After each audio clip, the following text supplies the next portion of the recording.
de volta com o Jornal Rio Doce com a presença de Elane Benevides, psicopedagoga e neuropsicopedagoga.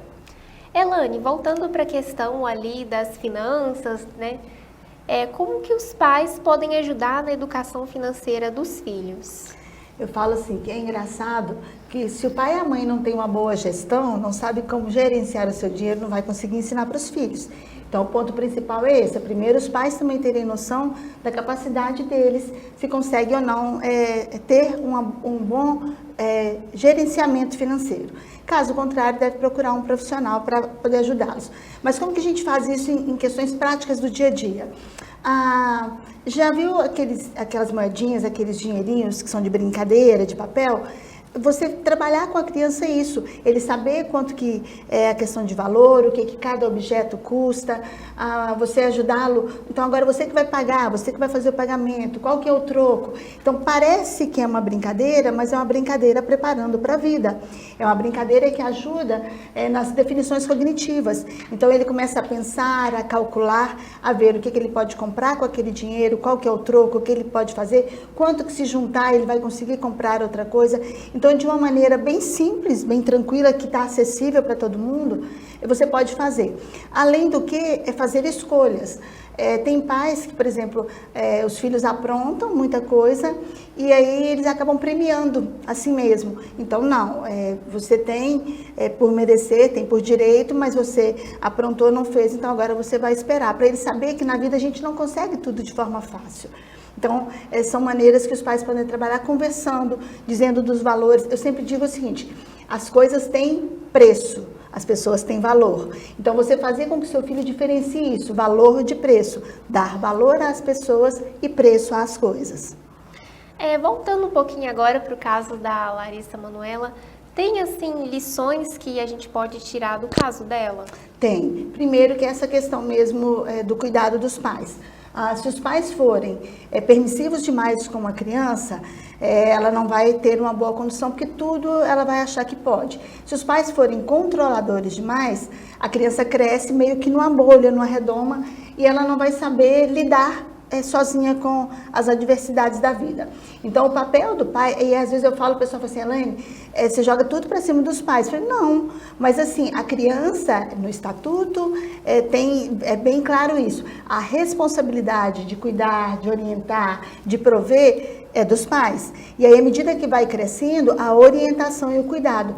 Então, filho é filho para a vida inteira. Não quer dizer que fez maioridade, que aí, então agora não precisa mais de mim, eu não preciso mais cuidar, não. Você pode cuidar com a sua orientação, com o seu exemplo. Então, o papel fundamental dos pais é dar essa orientação dos filhos. A gente fala muito, né, que só o pai tem que fazer, mas os filhos também, quando chegam a uma certa idade, acham assim, eles sabem tudo, eles podem tudo, não precisa mais ouvir os pais.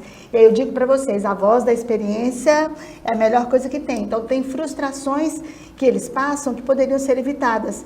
E aí eu vou dizer uma frasezinha rapidinha do meu pai sempre usou comigo.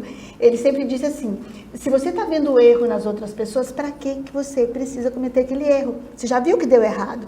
Então faça outra coisa. Então a gente pode se espelhar nos erros do outro para não cometer e fazer diferente para a nossa vida. Então eu digo sempre para os jovens, para os adolescentes, e aí há casos e casos, sabe? Assim, a gente fala assim, mas tem situações que a família não dá abertura para conversar. Então como é que eles vão conversar? Então procure alguém mais próximo, um tio, um padrinho, um amigo mais velho, alguém que possa te ajudar a receber essa orientação e te ajudar a conduzir se a sua família não tem essa abertura. Se a família tem, procure a família para poder você conversar. Diálogo, afeto, carinho, compreensão, esses valores estão acima de qualquer coisa, até mesmo da questão financeira. E falando, né, de comunicação, nos casos em que os filhos atingem ali a maioridade, tem pais um pouquinho controladores, de que forma eles podem impor ali um limite para os pais de uma forma respeitosa? Sim, a maioridade já subentende que você já é dono do seu nariz e pode fazer as coisas de acordo com o que você quer. Então, assim, de uma maneira muito tranquila, eu sempre digo dos dois lados, né? Não é porque eu sou pai, eu vou desrespeitar o meu filho, não é porque eu sou filho, que já completei maioridade, eu vou desrespeitar o meu pai. Então, sempre de uma maneira respeitosa, colocar o seu ponto de vista. E aí dizer assim, eu vou fazer assim por essa e essa situação, porque eu achei que essa e essa maneira vai ser melhor. E aí tentar chegar, né, num consenso entre as duas partes. eu falo assim que criança e adolescente é muito tranquilo para poder lidar às vezes. Os problemas às vezes são os pais mesmo, tá? Em algumas situações eles são um pouquinho assim, porque na minha época era assim, nós temos que entender que tem um processo evolutivo e a gente tem que acompanhar essa evolução. E hoje eu conheço adolescentes com uma maturidade muito maior do que pessoas de 30 anos de idade, com uma responsabilidade muito maior. Então, a idade cronológica nem sempre ela acompanha essa questão da maturidade. Tem pessoas novas, com uma maturidade muito grande, e pessoas um pouco mais velhas, sem maturidade nenhuma. Então, que a gente saiba fazer essa diferenciação também, observar isso. Ver que não é só a idade, e sim a questão da maturidade também. Certo, Elane, muito obrigada por ter vindo e também por ter aceitado participar da entrevista. Eu que agradeço o convite de vocês e estou à disposição sempre que precisar. Obrigada.